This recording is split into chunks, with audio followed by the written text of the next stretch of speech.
Hello and welcome to another Metaphysical Monday here on Uncensored Intuition. Today is our picks for November. So these are the picks that I have made, and a lot of times it's just kind of random, whatever pops up, and I'm gonna get to some synchronicity here on how that actually ended up turning out, which actually happened last month too, if you're familiar. Today we are talking about my 4 picks. Every month on the first Monday I pick an herb or plant, a crystal, a symbol, and then we pull a tarot card for the month. So you can take that as either like a little mini reading for yourself, or just a card to focus on, or an energy that maybe you should take on, however you want to read into that part. So today we're going to talk about citrine. I'm going to go a little bit over the crystal citrine. We're going to talk about mugwort, and then the symbol that we're going to go over is the Ouroboros. So for synchronicities, oh, hi, if you're new here, hi, my name is Melissa, and this is Uncensored Intuition. Every Monday I do a Metaphysical Monday video where we talk about any kind of metaphysical topic. A lot of them come from requests by you guys or my own intuition, and then I throw in tarot readings hopefully at least once a week. I did not do one last week. Yeah, it's been busy, Halloween and stuff. Like, Halloween is big in my house, so it's been a little bit chaotic. So going into November I should have a little bit more free time. Let's get into it. So we're going to talk about citrine, we're going to talk about mugwort, we're going to talk about the Ouroboros, and then we're going to pull a card. All right. Let me tell you about the synchronicity that happened. So last month, because it was October and we had Halloween and the thinning of the veil, and you know, I gotta turn that fan on. It keeps blowing hair in my mouth. Hold on. Okay, that's better. We are not in a sesh and you don't want to see me go but anyway. All right. So that will be another subject of another video. The synchronicity that happened last month. So we were talking about the thinning of the veil and reaching our ancestors. That was kind of our theme for the month. I don't really have a theme necessarily this month. So the synchronicities that happened last month, I talked about scrying using crystal skulls. And then I got the Tamed Wild box and we did the unboxing. Oh yeah, I do that too. We did the unboxing and it was all about scrying. So synchronicities. So this time, I chose, I don't know why, I don't know where Ouroboros came from in my mind to talk about. So for synchronicity, as I was doing research on that, which we'll go over later in the video, you know what? I will tell you the synchronicity that happened when I was doing research when we get to it. Let's go ahead and dive into the content, the actual meat and potatoes, I guess, unless you're vegetarian, then tofu and potatoes. All right. So let's talk about citrine. Oh my goodness, look at, okay, maybe it wasn't the fan. I have one little piece of citrine to show you. So this is citrine. This is my only, I have another little piece, but I'm not 100% sure it's genuine citrine. It might be amethyst. We'll go over that as well. But that is my little citrine tower that I use. So this is going to be very brief because I think this is one that we're all pretty familiar with. But the reason I chose it was because of its connection to November, being kind of almost like a modern birthstone. It's not the traditional birthstone for November, but it is similar to yellow topaz, and the two had been confused a lot in ancient times. So a lot of times when you hear about topaz, as far as like from the past or old school like spell books or something like that, they could be talking about citrine. So just keep that in mind. But citrine, we know, is for luck, abundance, manifestation, but also creativity, personal power, and cleansing. Citrine is a great cleansing stone as well. So those are kind of like the main metaphysical purposes or properties of citrine, which we kind of already know, but it does connect to the lower chakras, the solar plexus particularly. It is a Mohs 7 on the hardness scale, so it is a hard stone. It's in the quartz family, same as rose quartz and amethyst. There are a couple of others, I believe. So Same family, and we'll talk about the amethyst connection, which I'm sure you guys are already aware of. Because it's on the Mose at a 7, it is fine for water. So if you know, take a cleansing bath, for example, or you want to work on a manifestation while you're bathing or in a hot tub or something like that, you don't have to worry about getting it wet. It's fine if it gets wet. You can cleanse it by using running water. So it's safe for water, which I think probably is also common knowledge. So again, quartz family, mostly found in Brazil, Sri Lanka, India, and Madagascar, although it is found in many other places, but most abundantly in those locations. So let's talk a little bit about enhanced or treated amethyst that is called citrine. I don't have any of that. I've never felt drawn to purchasing it. It gives me a weird, like, I've been in contact with it at shops and stuff. It doesn't give me a bad vibe. I don't think it's a bad thing. If you like it, if you enjoy it, then that is totally okay. For me, so what the process is citrine is actually kind of almost, do I want to say it that way? I guess I do. Almost like an advancement from amethyst. So what happens is, like, the quartz crystal, an amethyst, is superheated in the earth, and it turns into citrine. So what some people are doing, companies, miners, whatever, they superheat amethyst and they turn it yellow. So this is not to cause a debate or anything, just a personal preference and my personal knowledge. I am not here to be your guru or your be all end all resource for magical things, just maybe to bring something to your attention that may inspire you to take action or do some research. If something rings some bells in your space, then it's something that maybe you want to look into, and that's all I'm here for. So I'm not here for debate or any of that stuff. But what I know is that they will take, they usually do amethyst clusters. And what they'll do is they'll bake it. Now, they're not, you can't do this in your house. They superheat it. I don't know what temperature it needs to go to, but it's basically kind of like putting it in a kiln, I would, I guess, equate it to, but it has to be very hot. And because it's done for a shorter period, because in the earth it happens over, hundreds and thousands of years for it to become citrine. So they do it at a shorter period at probably a higher temperature, I would imagine. It kind of burns it, I guess. So a lot of people will call it burnt amethyst. It does kind of give that appearance if you look at it. It's kind of a burnt orange. So the way to tell the difference would be the color, mostly. Real natural, let's go with that. Natural citrine is a lighter color. If you were to get the enhanced or burnt amethyst, it would be a darker, almost orangey brown color. That's like the main way you can tell. Because they're both in the quartz family, though, you can't really tell by the hardness. It's going to be really close. So that's how they do it. It does, a lot of people, there are two opinions. A lot of people say it still holds the properties of citrine. A lot of people will say that it still holds the property of amethyst. That is up to one's perception, how you perceive the energy. So that is totally up to you. Personally, I don't own any, not because I don't like that they burn the amethyst or cook the amethyst, just because none of the pieces that I found that are enhanced that way really felt like I needed them, like I could use them, like they were an energy that would be helpful to me, so I don't buy them. That's just my personal opinion on it. So citrine is known as the money stone, or the merchant stone. That's what I meant to say. It's kept by register, like the cash register at a shop, or in your wallet or your purse to kind of help call in money. You can use it for manifestation spells. You could make a little sigil or you could just write down an intention and place it under the crystal, making a crystal grid for abundance or money or finances.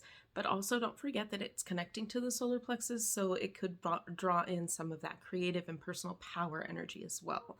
So it's not just for money, but you can use it for other things too. So that's my quick little bit about citrine, because I think it's kind of a common stone, and you probably already knew most of that. So let's move on to our next pick for November.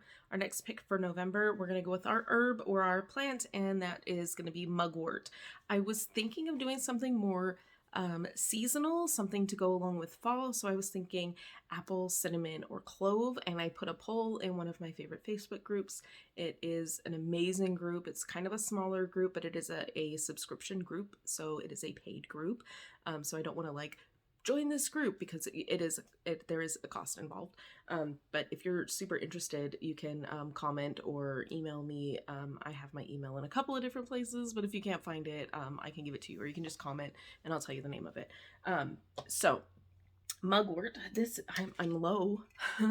I asked in the group, I made the poll, and I put those 3 options. I said, but feel free to add whatever else you could think of, because at the time I couldn't think of anything more fall. So mugwort was added to the list and overwhelmingly voted for. So I think it's because it's talked about a lot more. It's really big on TikTok.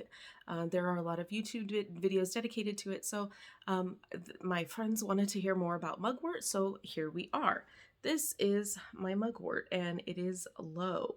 But that is what it looks like. You can see it's like fluffy and soft. Let me open her up so you can hopefully maybe see the texture a little bit. I feel like I'm doing a way different kind of video, but it is kind of fluffy, okay? Almost kind of like cottony, but it does give off a little bit of a powder on your fingers.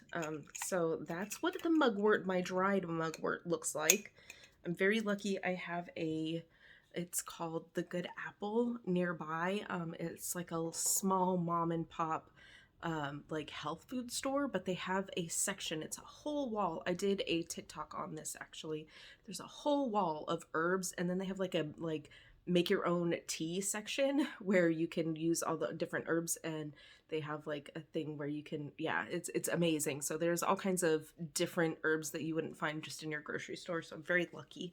So look you for one of those if you're interested, but you can purchase it online. I have gotten it on Amazon before. So let's talk about it. What does it associate? Oh, you know what? I have another thing I want to show you one more thing. Pause. Okay, I love that I can pause the recording so I don't have to try and edit and like splice them together. So it also comes in smudge sticks. We'll go over like all the purposes, but I wanted to show you a smudge stick that I have not used. It is still in the package. So on the topic of cultural appropriation, I do not any longer use white sage because I've been educated on the subject. I do have videos, and I have left them up because, you know, if somebody who is part of that practice wants to see how to use it, then I want them to be able to see it. All right, so because it's fluffy and it does have, see, it's already starting to kind of fall off there. It doesn't hold together the same as white sage does, but it's also known as black sage. So this is, it smells so good. Almost like vanilla-y. Like if you put sage and vanilla together, it smells so good. It smells amazing. Okay, it smells like that, but that's not what it tastes like. All right, I'm gonna put this back in the bag before I end up with little pieces of mugwort all over my desk. And by desk, I mean fold-up table. All right, so it's also known as black sage, and it is very good for things like dreams, divination, relaxation. I would say if you are familiar with using lavender for like aromatherapy, it would be a little bit even more intense than using lavender as far as relaxation goes, and I'll explain why. So we're looking at wanting to have lucid dreams, or even making your dreams more vivid so that you can remember them. That is something that you can work with for that. Meditation and trance work. dream work, relaxing. Okay. So those are kind of the main purposes. Dream work, lucid dreams, trouble sleeping, that sort of thing. And then also great for divination as well. So if you're already doing dream work, which we've talked about a couple of times, this can actually enhance that too, along with other things that I've mentioned in past videos. I do want to have some warnings to go along with mugwort. The things that I'm about to say, I would like you to know that I am not a medical professional. I am not an herbologist. I have no formal education in any of this. This is all based on my own research, and you should do your own research as well. If you have a ragweed allergy, this is not something that you really want to work with. If you are pregnant and want to remain pregnant, this is also something that you should be very careful with. Now, there are certain things that you can still do, like you can use the smudge stick. That shouldn't be a problem. But I'm going to talk about consumption. This is not something that you would want to consume if you want to remain pregnant. Okay?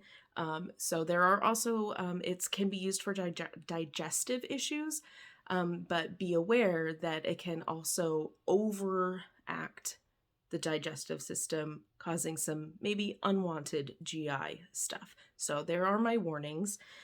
Let's continue on with information.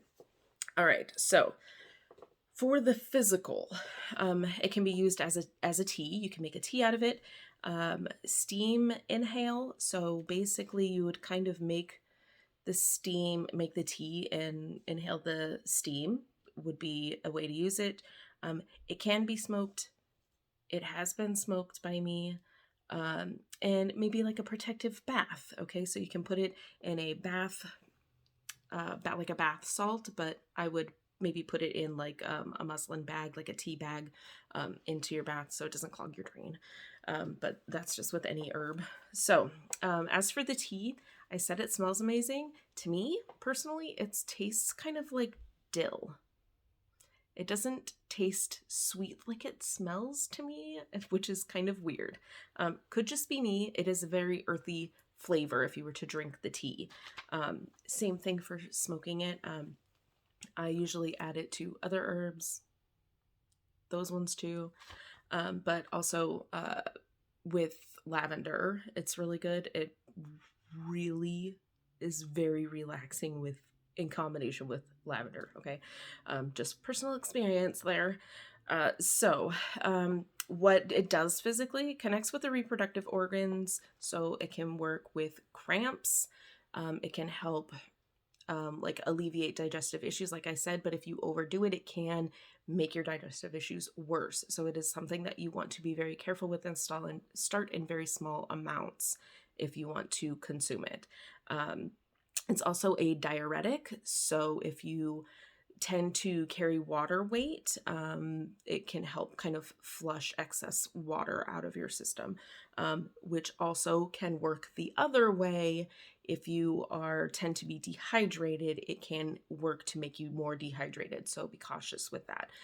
Also, teas and inhalation methods can help with nerve pain. If you are a terpene enthusiast or know what terpenes are, they are the things in the plant that give it its flavor, but the flavor, those compounds, the terpenes, don't just give it the flavor, they also give it, it kind of tells your body where to work. So if this kind of sounds interesting to you, look into terpenes. You're going to find a lot of cannabis content if you look into terpenes. But if that's something that you're familiar with and you're curious about, the terpenes in black sage or mugwort are camphor, pinene, and cineol. I don't know if I'm saying that one right. So just for some information there. Now, as for using it magically instead of medicinally, spell work and spiritual type uses would include divination, dream work, smoke cleansing, and purification, which I think I kind of already went over. So you can use it as an incense during divination if you're performing a divination. Under your pillows, you can either put it in a sleep pouch or sachet. Yeah. and put it under your pillow. I would recommend putting it inside your pillowcase, just like a crystal, because it can fall out, make a mess, whatever. And also, if you want to try and work with um, the astral realm while you're sleeping, or if you tend to go unwanted into the astral, this can be a protective herb for you while you're working in astral, or maybe to protect you if you tend to maybe kind of go there unintentionally. It can be protective. So protect against psychic attacks as well. So it can be used as a tea to cleanse your magical tools and for your home. So you can add mugwort to your mop solution if you're going to mop your floors. There is, a way of cleansing your home where you kind of sweep everything starting from the back of your house forward, and then you sweep it out the front door as a way to cleanse your house, like cleanse the energy from your house as well as physical. But also that works with mopping, and you can add mugwort to your cleaning solution. So there you go. And you can also use it, like you can make a tea of it, and use your finger to ward your doors or windows using like a protective rune or something, whatever you use, whether you just use a pentacle or like the algae symbol or what have you. You can, just dip your finger into the tea and kind of write your ward on your doors, windows, mirrors. I have an issue with the mirror while I'm sleeping. So you can protect your mirrors that way as well. And cleaning your magical tools. So infuse oil for anointing, particularly for protection and vivid dreams, etc. So instead of putting it under a pillow or, just making like an herb sachet, you can actually use the oils. I believe you can find a mugwort oil. It may be a little harder to find than the herb itself, but you can make your own infusion. It's not something that I do, but I know how to do it. But it does take a long time. You would use a light oil.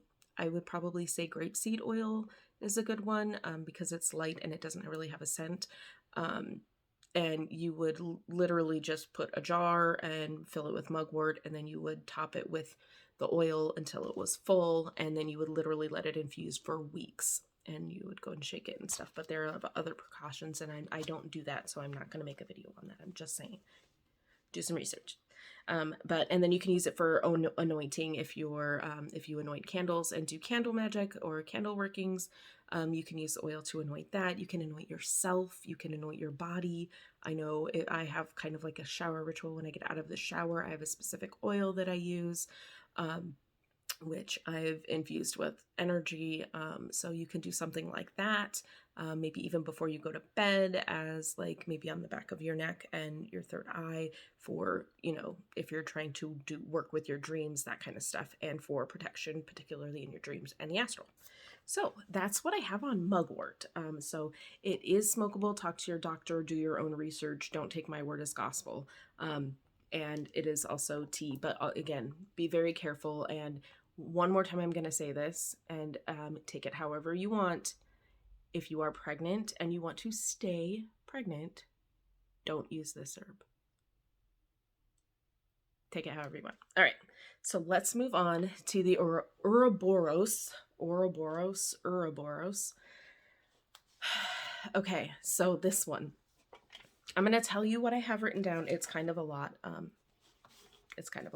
So let's just start. Okay. So Ouroboros in Greek, translated directly from Greek, indirectly, is tail eating or tail devouring. The Ouroboros, I'm going to show you in this magician card from the Vivid Journey, is the snake that goes around and eats its own tail. Okay, so that's what the Ouroboros looks like. If you weren't familiar with what it looks like. So represented, there's a lot of history. It is a very old symbol and has several different meanings. So I'm going to try and go through this. I'm going to read a lot from my paper, so I don't miss anything. All right. So it is found, the oldest that we are pretty sure of, the oldest that we found is in Egyptian text, not necessarily text, but anyways, in Egyptian tombs and many other places. So that's like the oldest that we can date it back to. But it is also found in writings, whatever, of the Revelation of St. John, the Navajo Native tribe, Roman synchronists, I think is what it's called, Africa, India, Mexico. The Romani used it as an amulet, Romani travelers specifically. Don't want to say the other word, but I think you can understand what I mean. And also in alchemy text. So it's found a lot of places, and I didn't realize that it was so broad. But I think that's really, really cool. So the main things that I've gathered that it represents are the eternal cycle, unity, self-awareness, and self-containment. But there's a lot more to it than that, so keep listening. What I want to point out is there are no poles and no duality. One of the main ideas behind it is that it represents unity or oneness, all is one. So I'm going to get into some specifics on that. So in Egypt, it was used in language, and it depended on the context. Its meaning depended on the context. So in one system, or not one system, in one instance, it would be depicting the sun cycle, right? In other, it would be protections. It would be on like the hieroglyphs of and it would be surrounding a person who has passed, so it's like to protect them on the other side. And it was found in King Tut's tomb as well, or on either on it or like on the sarcophagus, I can't remember exactly. And in the Egyptian depictions, it didn't always eat the tail, and it did also have, like, there are some depended on what it was surrounding, it could have other shapes. It wasn't always a circle either. So basically, the idea is that it contains the order from chaos. Oh Lord, what did I write there? I don't know. It contains order from chaos / for form from lessons. Form lessons? I don't know. Yeah. Contains order from chaos. So the idea is that the Ouroboros is the outer circle, the outermost protective kind of shell, protecting the organized stuff, and I'm sure I have that word written down somewhere, but I can't think of it. But the organized stuff, it kind of contains that. So it's almost like a container in some instances. There's a Norse mythology about a serpent that surrounds the earth, like I think in the ocean. I'm not 100%. But it is called Jormungandr, something like that. I wrote it really small too, so I can't even see all the letters. But there's a serpent that surrounds the earth with its tail in its mouth, and should the serpent release the tail, the world would collapse into chaos. And when I heard that legend, it made me think of releasing the Kraken almost. So do with that what you will. That was just something that happened in my head while I was reading it. Nobody else said that. So it kind of evolved into an interconnectedness symbol. Okay, flip the page. Okay, so let's get a little bit more psychological on it. Nietzsche, the eternal return, events repeating indefinitely but can be corrected with love of fate. So that's Nietzsche's view, kind of. I don't know if it was specifically regarding the symbol, or if it was just in general that somebody connected that to the symbol. So we'll go with that as well. Jung is mentioned a lot in the research that I found too regarding this. So again, not repeating, but similar energy to Nietzsche. Jung said, Carl Jung, who is kind of like the main person you think of when you talk about shadow work, but in your shadow self, which I have journals on, so check out my journal shop if you're interested in that. Recurring themes in the collective. So a lot of it has to do with the cycles repeating. It is perpetual motion. There's no end and there's no beginning. There's no duality. There's no dark and light. There's no opposites. None of that is present. So modernly, it's considered a closed loop with no beginning, no end, and it is self-sufficient. Like I said, it's perpetual. The circle itself can represent, just in general, a circle. If you look at the yin yang, if you look at a pentacle, things in the tarot world card, etc. The circle itself represents a whole, something complete, but is also considered to represent the heavens or a unit. Hence the meaning of unity behind it. So perpetual motion, creation creates creation. So here's how I would like to kind of explain that. So think of the life cycle of a plant.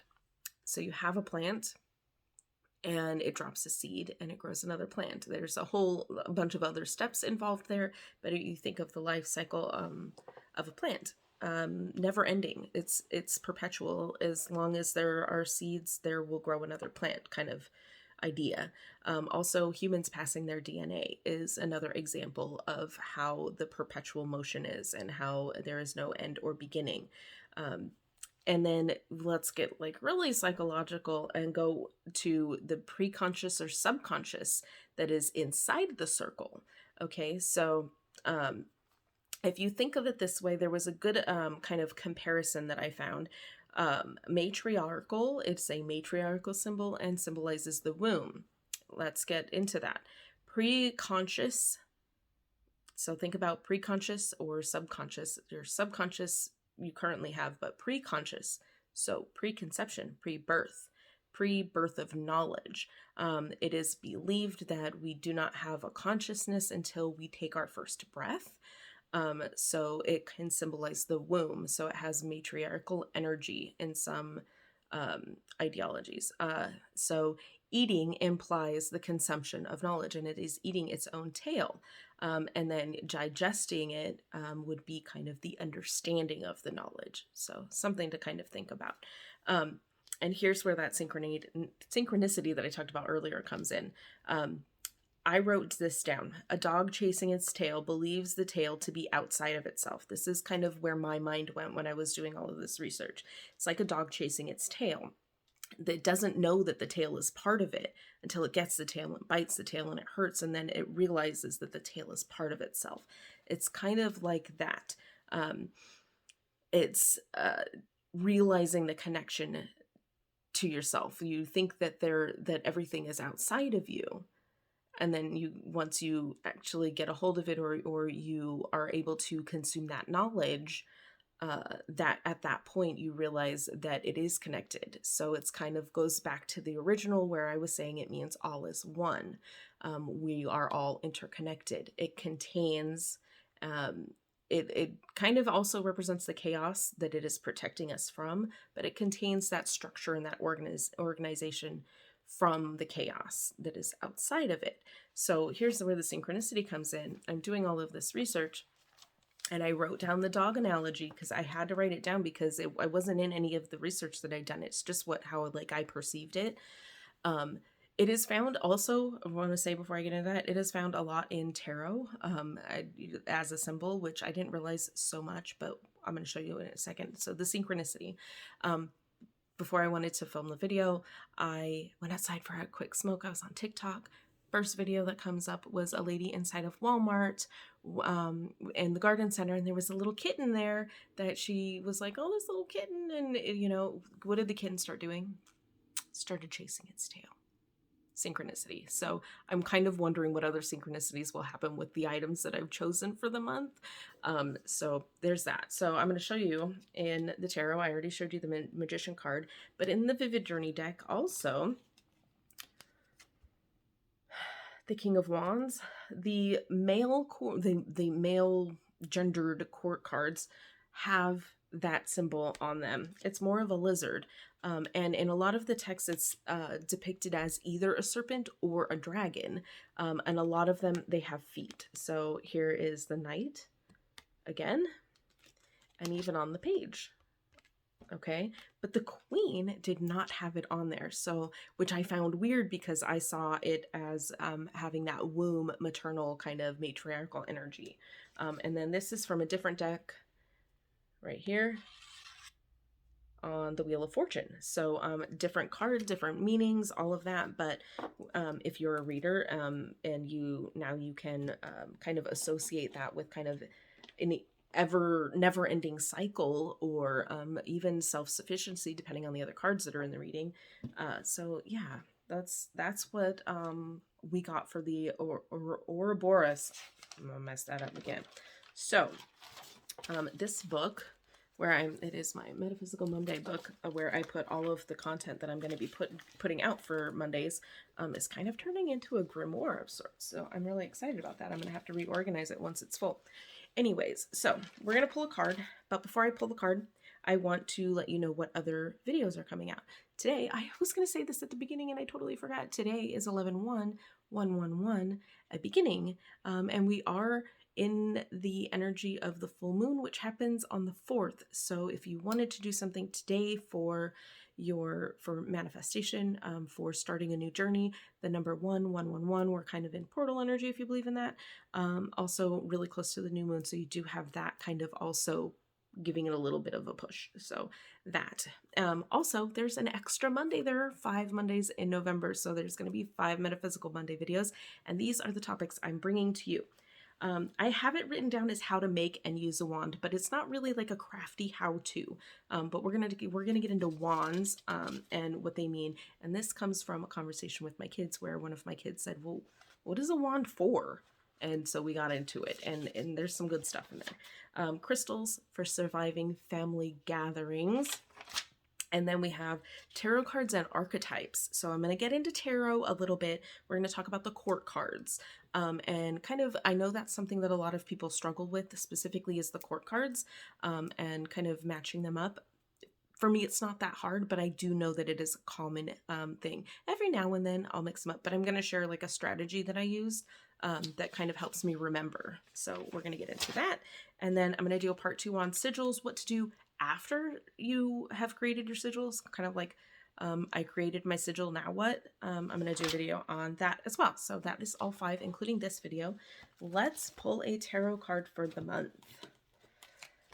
All right, so like I said in the beginning of the video, if you want to take this as a mini reading, if you want to take this as an energy that you should incorporate, or if this you should take as a card that you want to dive deeper into, however you want to take this, this will be our card for November.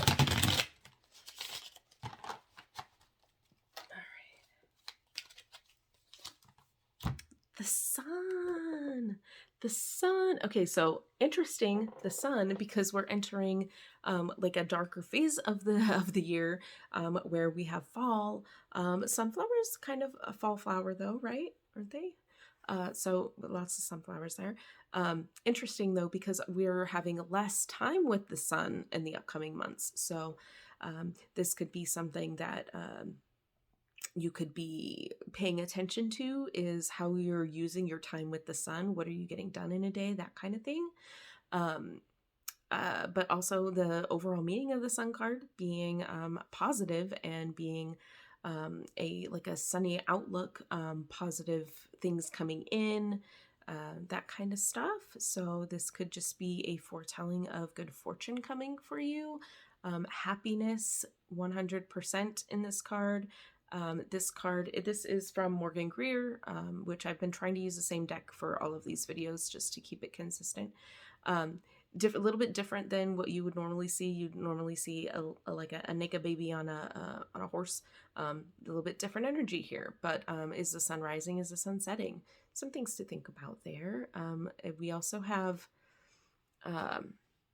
those two kind of looking at each other. I shouldn't get closer to. But those two kind of looking at each other, what kind of energy do you get from them? What do you think they're thinking or saying? Or we also get heat from the sun. So is there something heating up for you? Is there something passionate going on? Passionate could be both ways. Passionate in love, also passionate in as in anger, or where you're passionate about a subject, and so you get kind of fired up. So what kind of energy are you working on for November that may be represented by the sun? Just something maybe positive, maybe just you just look for positive things in your life, maybe what it's saying to you right now. So that's what I have for our tarot card for the month. I hope you enjoyed this video. I look forward to seeing you every Monday, and then I will be sharing random tarot readings. If you have a suggestion for something I should read on, I think the next one I'm going to do is government bunkers, like where they are, because I had some kind of like insights pop in while I was watching a TV show. I think that's next. So if you have some like weird topic that you want me to do a tarot reading on, please put it in the comments, because I have trouble finding weird information, and like y'all have like access to the news that I don't. So I also don't watch like the regular news, just putting that out there. All right, this video is long enough. Thank you so much for watching. I'll see you in the next one. Have a beautiful day, and always remember that the magic you seek is within you.